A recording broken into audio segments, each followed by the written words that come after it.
Hi everyone, आप सभी का चैनल में स्वागत है। आज का जो वीडियो है इट्स अगेन हमारी मैराथन की 12वीं सीरीज़ चल रही है। आज हम चार्ल्स लैम्ब ऑथर जी के ऊपर क्वेश्चंस करेंगे, एमसीक्यूज करेंगे जो बहुत ही महत्वपूर्ण है।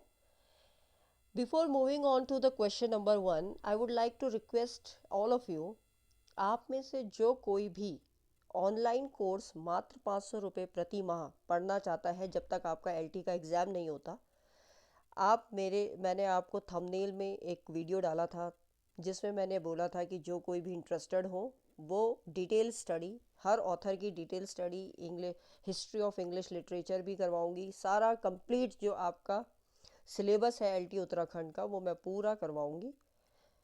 ऑनलाइन कोचिंग है, वो ऑनलाइन कराऊंगी मैं। तो अगर आप में से जो लोग इंटरेस्टेड हो, बहुत कम का अभी रेशियो आया है, तो जितने बल्क में होंगे उतना मेरे लिए सही रहेगा पढ़ाने में, क्योंकि एक दो स्टूडेंट्स के लिए करना it will be difficult for me. क्योंकि उसमें आपको पूरा प्रैक्टिस सेट भी मिलेगा। Every Saturday I will discuss the practice set which I will not discuss it in this YouTube channel, right. यहाँ पर सिर्फ आपको एमसीक्यूज मिलेंगे, यही जो टेस्ट सीरीज़ के चल रहे हैं।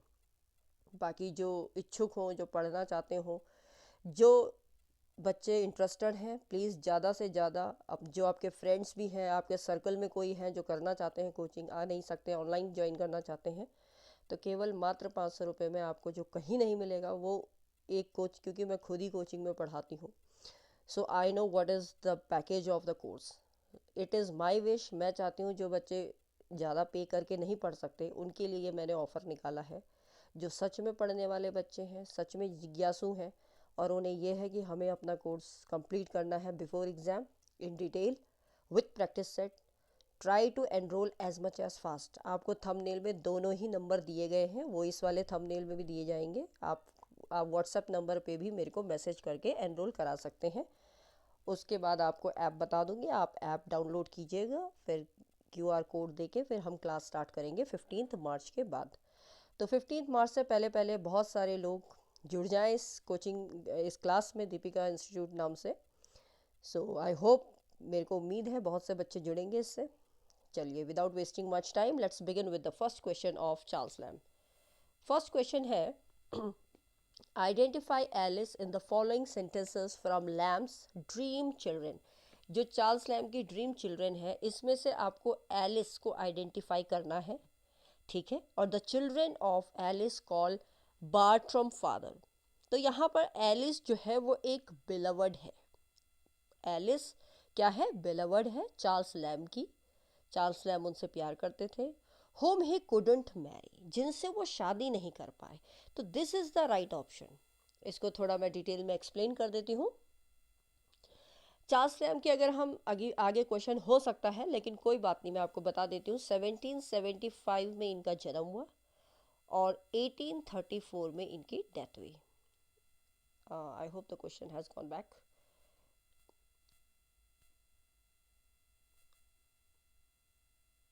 Let's move on to the question.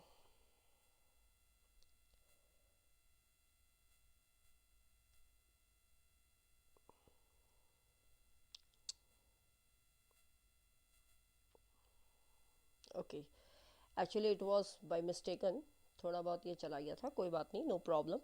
तो देखिए, इसमें मैं आपको थोड़ा सा डिटेल में, इसीलिए थोड़ा सा समझाने में यहाँ पर समझा देते हैं। वो बता ही दिया आपको। हाँ, 1775 में, तो 1834 में इनकी डेथ हो जाती है, राइट। 1834 में इनकी डेथ हो जाती है। हो सकता है ये आगे क्वेश्चन हो इनके डेथ से related, but doesn't matter, I told you, you must know it. तो होता क्या है कि ये एक एसेइस्ट रहते हैं, इंग्लिश एसेइस्ट रहते हैं। कौन रहते हैं? चार्ल्स लैम्ब, ठीक है। एक पोइट भी रहते हैं और एक एंटीक्वेरेन भी रहते हैं। एंटीक्वेरेन किसे कहते हैं? एंटीक्वेरेन वो होता है जो एंटीक्स, एंटीक्स मतलब जो पुरानी चीज़ें होती हैं। आप देखते हैं ना, जब आप शोरूम वगैरह में जाते हैं, कहते हैं ना this is the antique piece, ये तो बिल्कुल अलग है, प्राचीन टाइप का है। तो शोरूम में तो नहीं भी मिलेगा, बट यस, कहीं पर आप म्यूज़ियम वगैरह जाते हैं तो आपको एंटीक चीज़ें देखने को मिलती हैं, पुरानी चीज़ें, बहुत पुरानी। तो वो एक वो थे। यार, इनको एसेज ऑफ इलिया भी जाना जाता है। देखिए, बहुत इंपॉर्टेंट चीज़ें हैं which I am telling you, please don't try to miss it. इन्हें क्या कहा जाता है? एसेज ऑफ इलिया। किसको कहा जाता है? चार्ल्स लैम्ब को एसेज ऑफ इलिया, ELIA, इलिया। लिख लीजिए, नोटबुक वगैरह ज़रूर साथ में रखा करें, ठीक है। And for the childrens book tales from Shakespeare, जो शेक्सपियर की जो चिल्ड्रन बुक्स है वो टेल्स जो है वहाँ से इन्होंने लिया। तो ये जो ऐसे है ड्रीम चिल्ड्रन, ये इन्होंने वहीं से लिया है। और जो टर्म है यहाँ पर अगर हम बात करें रिवरी, तो इतना आपको करने की ज़रूरत नहीं, बस आपको मैं यही बता दूँ, एक्चुअली क्वेश्चन यही पूछा गया था कि एलिस यहाँ पर कौन है। तो एलिस चार्ल्स लैम्ब की बिलवर्ड रहती हैं, वाइफ नहीं आएगा, दिस इज़ रॉन्ग आंसर, कहीं आप ये ना लिख लें। चार्ल्स लैम्ब की बिलवर्ड थी पर इनकी उनसे शादी नहीं हो पाई किसी कारणवश। I hope this answer is clear to everyone, this is the right answer. Moving on to the next question. Next question पे चलते हैं। Where in was Lamb's essay first publish serially. अब कहते हैं कि जो सीरियली, सीरियल मतलब कि एक के बाद एक के बाद एक, ये मेजर वर्क्स थे उनके। तो कहते हैं कि ये सीरियली ऐसे जो था पहला वाला वो कब पब्लिश हुआ था। तो इनका जो पहला वाला था that was the London magazine.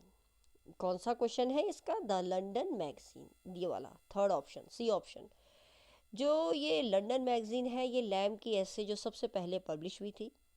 इसका जो टाइटल है ये 6 डिफरेंट पब्लिकेशन से लिया गया है, जो अपीयर्ड हुआ था 1732 की सक्सेसन, मतलब वहाँ तब से ये शुरू हुआ है। और ये कितने फेजेस में है, 6 डिफरेंट पब्लिकेशंस में है। सबकी जितनी भी ये 6 की 6 हैं, इन सभी का फोकस किस पे है, आर्ट पे है, लिटरेचर पे है, और भी अत्यधिक टॉपिक्स के ऊपर डिस्कस किया है। चार्ल्स लैम्ब मैंने आपको पहले भी बता दिया, ऐसे इंग्लिश एसेइस्ट कहा जाता है इन्हें, पोइट कहा जाता है, और इन्हें एंटीक्वेरियन भी कहा जाता है, इन्हें फादर ऑफ एसेज ऑफ इंग्लिया भी कहा जाता है। So what is your right answer, C is the right answer here. I hope this is clear to everyone. C यहाँ पर राइट आंसर है, ये सबसे पहला मैगजीन है पब्लिश हुआ था, ये इसका आंसर है। चलिए moving on to the third question. Third question में आते हैं। थर्ड क्वेश्चन कहता है Charles Lamb used the pseudonym Elia for writing in which of the following periodicals। जो pseudonym का मतलब होता है false name, ठीक है, इलिया के लिए कौन सी राइटिंग में उन्होंने रखा था। अब ये जो क्वेश्चन है दैट इज़ लंदन मैगजीन, इसका आंसर ही लंदन मैगजीन है, क्योंकि जो सीडोनिम जो फॉल्स नेम था इलिया का, पीरियोडिकली इन्होंने लंदन मैगजीन में रखा। और ये जो लंदन मैगजीन है ये एक पेन नेम भी रहा, इलिया यहाँ पर एक पेन नेम था। लैम्ब ने यूज़ किया contributor to the London magazine, मतलब लैम्ब ने यहाँ पर कंट्रीब्यूटर को लंदन मैगजीन से जोड़ा है। लैम्ब्स की जो कलेक्टेड एसेज हैं वो टाइटल एसेज ऑफ इलिया में आती हैं, जो 1823 में पब्लिश हुई थी। I hope the answer is clear to everyone. Moving on to the next question, fourth question. On the artificial comedy of the last century is an essay written by. Yes of course, artificial comedy जो थी ये किसने लिखी थी। तो yes, इसका answer आएगा Charles Lamb ने लिखी थी। इन्हें ये लैम्ब की जो ऐसे था इसमें रिस्टोरेशन कॉमेडीज़ को डाला गया था, इसके बारे में डिस्कस किया है यहाँ पर। और ये लैम्ब बहुत ही एंशियस थे, जागरूक थे कि वो एन्जॉयमेंट जो प्ले का होता है, जो विसरली और विलियम कॉन्वर्ज जो थे उनके मोरल्स जो थे उनको डिसअप्रूव करके उन्होंने इस चीज़ को लिखा था। तो the answer will be your Charles Lamb. Moving on to the next question, fifth question पे चलते हैं। Who called Spenser the poet's poet. Poet Spenser को चार्ल्स लैम्ब ने कहा था। And was admired by John Milton, और John Milton ने उसको एडमायर भी किया था। विलियम ब्लेक ने भी एडमायर किया था, विलियम वर्ड्सवर्थ ने, John Keats, Lord Byron, Alfred Tennyson, बहुत से लोग थे जिन्होंने चार्ल्स लैम्ब की ये बात को स्पेंसर के लिए पोइट कहा। सब इसी के लिए राजी थे, तो ये चार्ल्स लैम्ब ने ही कहा था। Moving on to the sixth question. Sixth question है आपका, who regarded Shakespeare's greatest plays as books to be read rather than as plays to be acted। ये किसने कहा था कि शेक्सपियर के जो बड़े बड़े प्ले हैं वो एक किताब की तरह पढ़ो, बजाय उनको जो प्ले जो वो एक्ट कर रहे हैं उनकी तरह मत पढ़ो। तो ये भी चार्ल्स लैम्ब जी का ही कथन है। Who told it? Charles Lamb ji ने कहा था, क्योंकि चार्ल्स लैम्ब, मैंने आपको पहले भी बताया कि वो इंग्लिश एसेज थे, पोइट थे, एंटिक्वेरियन थे। बेस्ट नोन उनके एसेज ऑफ इलिया फेमस है, फॉर द चिल्ड्रन बुक भी फेमस है, जो टेल्स हैं शेक्सपियर की। और ये को ऑथर्ड विद हर सिस्टर, मतलब मैरी लैम जो थी, उनकी जो बहन थी, उनके साथ भी उन्होंने मिलके Shakespeare the tales from the Shakespeare लिखी थी। तो हमें उनके जीवन में ये लगता है चार्ल्स लैम जी कहीं ना कहीं शेक्सपियर जी से प्रभावित थे। Moving on to the 7th question, Among the following, which work has not been written by Charles Lamb? अब ये क्वेश्चन आ गया, देखिए चार्ल्स लैम्ब के द्वारा कौन सा काम नहीं किया गया है। तो ये बहुत ही इंटरेस्टिंग है। देखिए एसे ऑफ इलिया उन्होंने लिखा है, लास्ट एसेज ऑफ इलिया भी उन्होंने लिखा है, the great adventure of Ulysses भी उन्होंने लिखा है। लेकिन जो टेल ऑफ शेक्सपियर है, टेल फ्रॉम शेक्सपियर, ये इन्होंने अपनी बहन के साथ लिखा। तो रिटर्न तो था चार्ल्स लैम्ब और मैरी लैम्ब, अकेला वर्क इनका नहीं है। केवल हम ये नहीं कह सकते कि चार्ल्स लैम्ब ने लिखा है, ये मैरी लैम्ब ने भी लिखा है और इसको इन्होंने कॉमेडी में लिखा है, राइट। तो what is your answer? Tales from Shakespeare is your answer. Moving on to the next question, 8th question पे चलते हैं। 8th क्वेश्चन है, poems on various subjects is written by. जो वेरियस सब्जेक्ट्स के ऊपर जो पोयम्स लिखी थी, ये एक ब्लैंक वर्स में लिखी गई थी और ये लिखी गई थी एस.टी. कॉलरिज ने भी, एस.टी. कॉलरिज के साथ ही इन्होंने लिखी। तो वो चार्ल्स लैम्ब ही थे। चार्ल्स लैम्ब ने एस.टी. कॉलरिज के साथ मिलकर पोयम्स ऑन वेरियस सब्जेक्ट्स, जो कि ब्लैंक वर्स में थी, उसको लिखा था। ये एक पॉलिटिकल एसे था। ये कैरेक्टर ऑफ पोप, जो पोप का जो कैरेक्टर होता है, उसके ऊपर ये एसे था और ये पब्लिश हुआ था 1978। अगर क्वेश्चन पूछ लिया जाए पोएम्स ऑन वेरियस सब्जेक्ट्स, तो ये आया था 1978 में। एस.टी. कॉलरिज के साथ इन्होंने मिल के लिखा, मिल के करा इन्होंने ये काम, और ये 1978 में आया। और ये कैरेक्टर जो पोप का कैरेक्टर होता है, उस पे ये पॉलिटिकल ऐसे था। तो 3 क्वेश्चन आपके यहाँ से बन गए।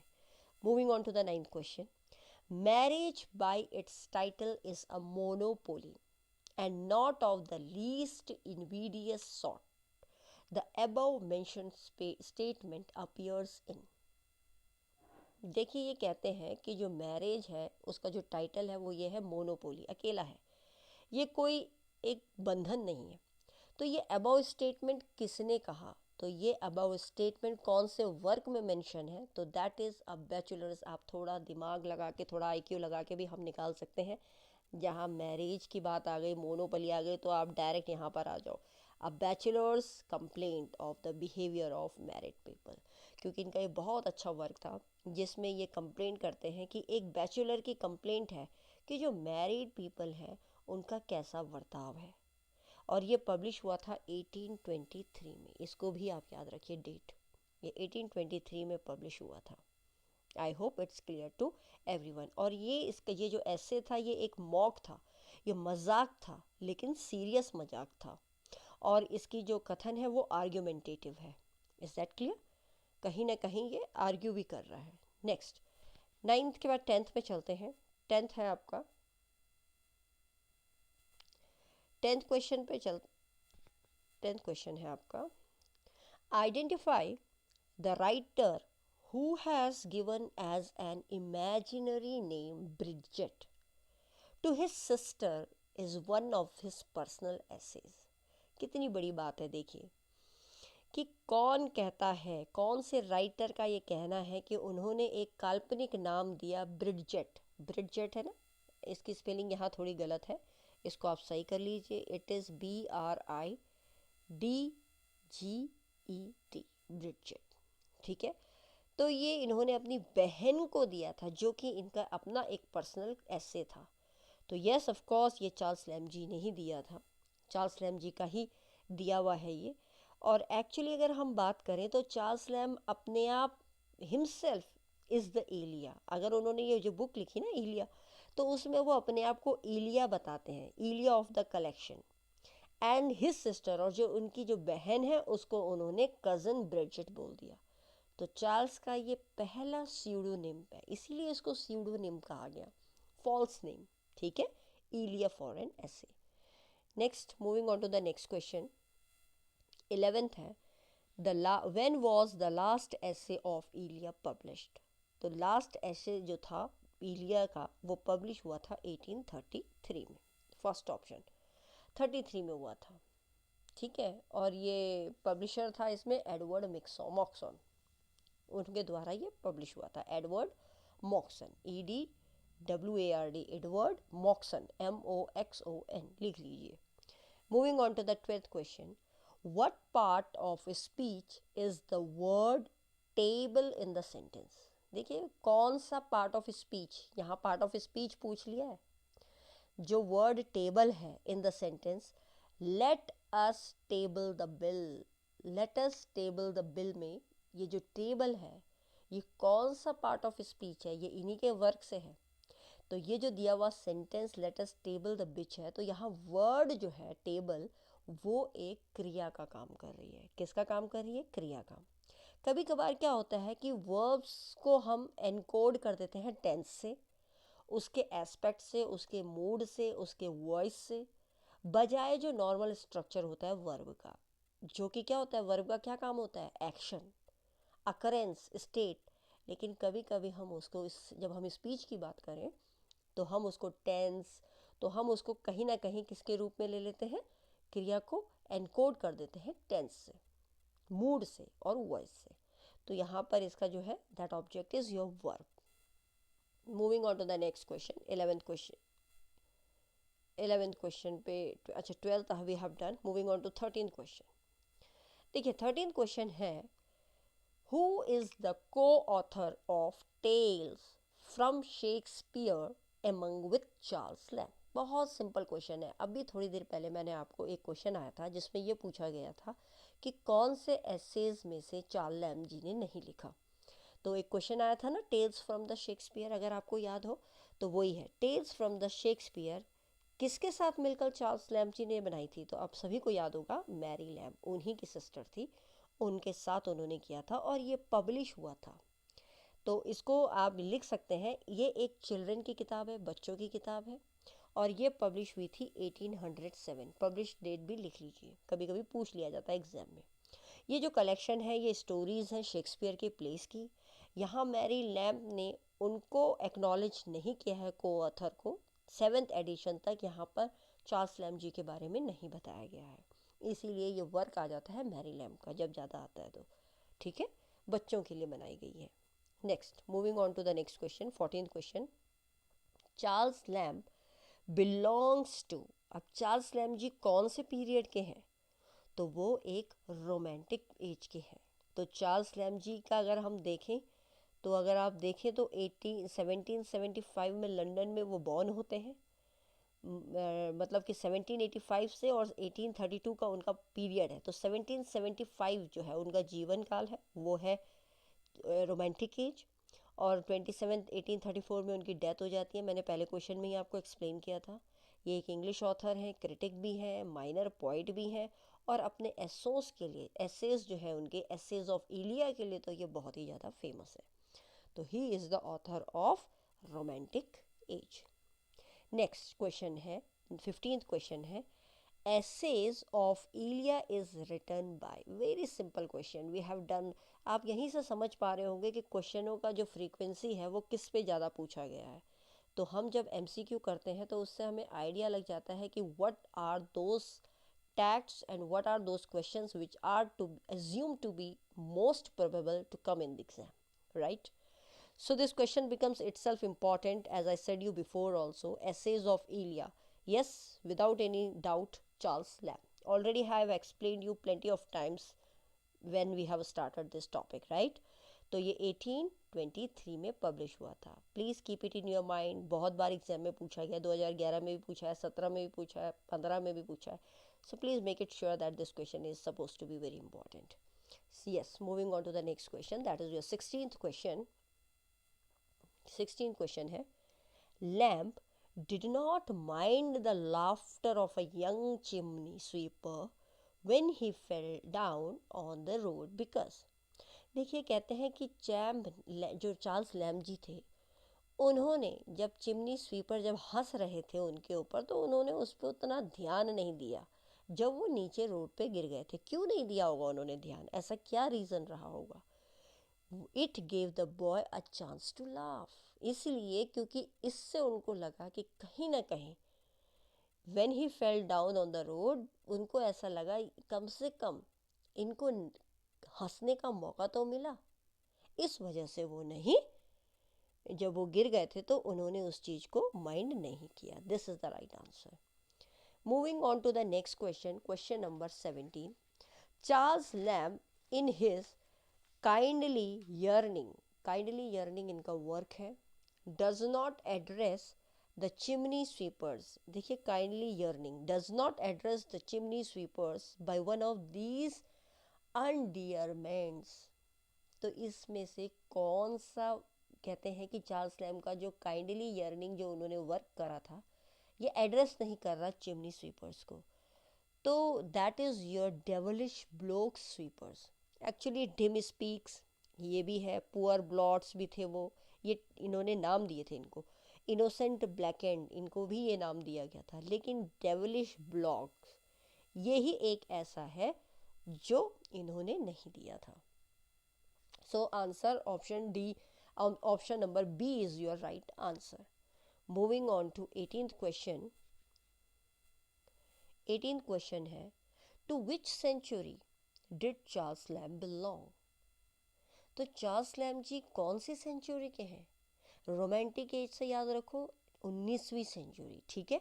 तो चार्ल्स लैम्ब जी एक इंग्लिश एसेइस्ट हैं 19th सेंचुरी के, ठीक है। बेस्ट नोन अपने एसेज ऑफ इलिया के लिए फेमस है। इनका जो फेमस वर्क है that is tales from Shakespeare जो 1807 में आया, और एडवेंचर ऑफ यूलिसेस जो 1808 में आया। और भी इनके हैं एसेज ऑफ इलिया 1823 में आया, और the last essay of Elia 1833 में आया। तो ये कुछ इंपॉर्टेंट वर्क्स हैं इनके जो आपको याद होने चाहिए। जब आप ऑथर पढ़ते हैं, जब आप सिलेबस देखते हैं, तो सिलेबस में यही रहता है कि उनकी बायोग्राफी, ऑथरों की बायोग्राफी, ऑथर्स का important works.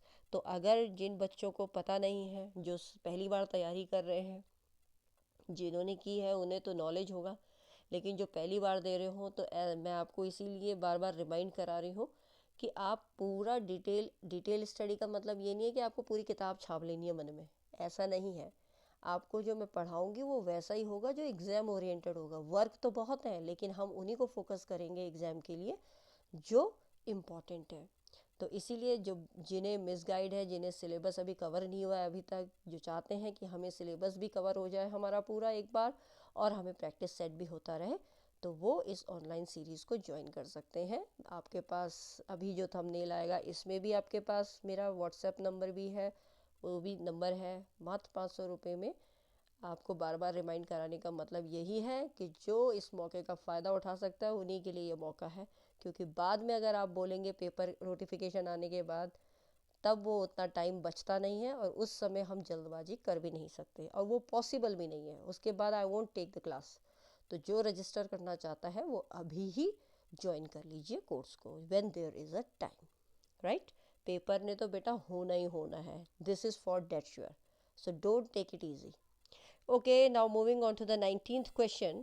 Which of the following references does not appear in Dream Children? अब Dream Children जो इनका वर्क था उसमें कौन सा ऐसा रेफरेंस है जो अपीयर नहीं हुआ?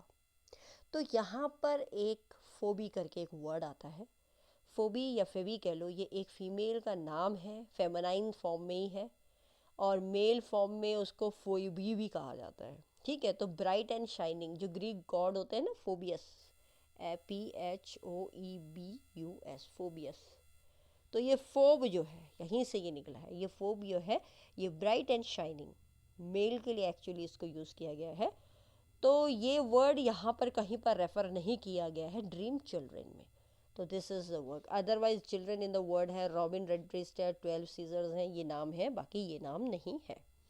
Moving on to the last question, I think 20th question पे चलते हैं। 20th क्वेश्चन है आपका, Lamb's essays are a sort of fragmentary autobiography. Out of the following pairs find out which is mismatched. देखिए, lamb के जो essays हैं उन्हें फ्रेगमेंट्री, फ्रेगमेंट्री जानते हैं? फ्रेगमेंट्री का मतलब होता है जो विभाजित हो, मतलब सेक्शंस में तोड़े गए हों, तो जो ऑटोबायोग्राफी है वो थोड़े थोड़े टुकड़ों में तोड़ी गई हो, तो इसी वजह से इसका नाम दिया फ्रेगमेंट्री ऑटोबायोग्राफी। अब आप बताइए इसमें से कौन सा मिसमैच पेयर है। तो मिसमैच पेयर की अगर हम बात करें तो वो है लोवेल ऑफ ओल्ड बेंचर और लैम्स ब्रदर। ये डिस्क्राइब किया था इस तरीके से, the old benchers of the Inner Temple. तो यहाँ ये मिसमैच किया, देखिए Christ Hospital Lamb's old school days, बिल्कुल सही है, ये वहीं पढ़े हैं। ब्लेक्समोर लैम्स का बॉयहुड था। Lovel of the old bencher, ये लैम्स की क्या थी, ये ही गलत है, लैम का ब्रदर नहीं था, क्योंकि ओल्ड चाइना मैरी लैम का कनेक्शन है। लेकिन जो ऑप्शन सी है दिस इज रॉन्ग, क्योंकि यहाँ पर जो लोवल ऑफ ओल्ड बेंचर है ये है ऑफ इनर टेम्पल। क्या है, of inner, INNER, Inner Temple, TEMPLE, temple. तो ये ऑप्शन आपका गलत है। Which one is mismatch, third one is mismatch. 21 पे चलते हैं। Which of the following is written by Charles Lamb, Charles Lamb के द्वारा कौन सी लिखी गई है। तो देखिए रोजामंड ग्रे 1798 में ये पब्लिश हुई थी। ली एंड हर्ट्स, मतलब ली और हर्ट्स के साथ मिलके इन्होंने किया था टाइटल देके, a tale of Rosamund Gray and old blind Margaret. ये चार्ल्स लैम जी के द्वारा लिखी गई है। तो this is which of the following Charles Lamb, क्योंकि बाकी नहीं है, ये भी नहीं है, ये भी नहीं है, कैरेक्टर ऑफ शेक्सपियर भी नहीं है, रोजामंड ग्रे है। ये इन्होंने हर्स्ट, HURST, हर्स्ट के साथ टाइटल का नाम था अ टेक ऑफ रोजामंड। तो रोजामंड ग्रे ये पब्लिश हुई थी 1798 में। तो ये याद रखिएगा। देखिए क्वेश्चन जिन्होंने डिटेल स्टडी की होगी वो बता भी सकते हैं, ठीक है। चलिए नेक्स्ट क्वेश्चन पे चलते हैं। Which English composer of the early 20th century got inspired by the essay Dream Children by Charles Lamb and produced a musical for it? कौन से इंग्लिश कंपोजर जो अर्ली 20th सेंचुरी के थे वो inspire हुए ड्रीम चिल्ड्रन से Charles Lamb ji के द्वारा, और फिर उन्होंने म्यूजिकल बनाया उनके लिए। तो yes of course that was again the sir Edward Edgar. ये जो सर एडवर्ड एडगर हैं ये एक इंग्लिश कंपोज़र रहे हैं 20वीं शताब्दी के, और ये जो ड्रीम चिल्ड्रन थी चार्ल्स लैम जी के द्वारा जो कि म्यूज़िकल थी उससे ये बहुत ज़्यादा प्रभावित हुए थे। तो the answer for this is sir Edward Edgar, Elgar. Is that clear, ELGAR, Elgar. 23rd question है, who is known for the prince of English essayist. तो प्रिंस ऑफ इंग्लिश एसेइस्ट, अभी भी मैंने आपको बोला था आगे, एसेइस्ट माना जाता है चार्ल्स लैम जी को। आई hope this is clear. Next चलते हैं। 24th क्वेश्चन है, एसेज ऑफ इलिया बिना किसी संदेह के ये क्या है, पॉलिटिकल है, इकोनॉमिक है, लिटरेरी है, या पर्सनल इंप्रेशन है। तो एसेज ऑफ एसे ये एक कलेक्शन जो है ये एक क्या है, पर्सनल इंप्रेशन है, उनका अपना वो व्यक्तित्व है, तो ये है पर्सनल इंप्रेशंस। 25th है, एसेज ऑफ इलिया पब्लिश कब हुई थी, मैंने आपको बहुत बार बताया 1823 में इसका पब्लिकेशन हुआ है। ये बहुत बार क्वेश्चन पूछा भी गया है एग्जाम में। So I hope this is clear to everyone. आप सभी को ये वीडियो समझ में आई होगी। प्लीज़ अपना फीडबैक कमेंट सेक्शन में ज़रूर देते रहें, और अगर आपको ये पसंद आती है वीडियो तो प्लीज़ लाइक करना ना भूलें, शेयर करना ना भूलें, और यस जिन्होंने अभी तक इसको सब्सक्राइब नहीं किया है तो प्लीज़ इस चैनल को सब्सक्राइब कीजिए, और प्लीज़ नोटिफिकेशन बेल को ज़रूर प्रेस कीजिए, जिससे कि आपको जो भी नोटिफिकेशन नई वीडियोस में अपलोड करूं तो वो आपको तुरंत नोटिफाई कर दे। And yes at last I would like to say the one who are interested to join my online course starting after 15th March, please get enrolled as soon as you can in a bulk. Thanks for watching this video. We will move on to the next by tomorrow. Till then, bye.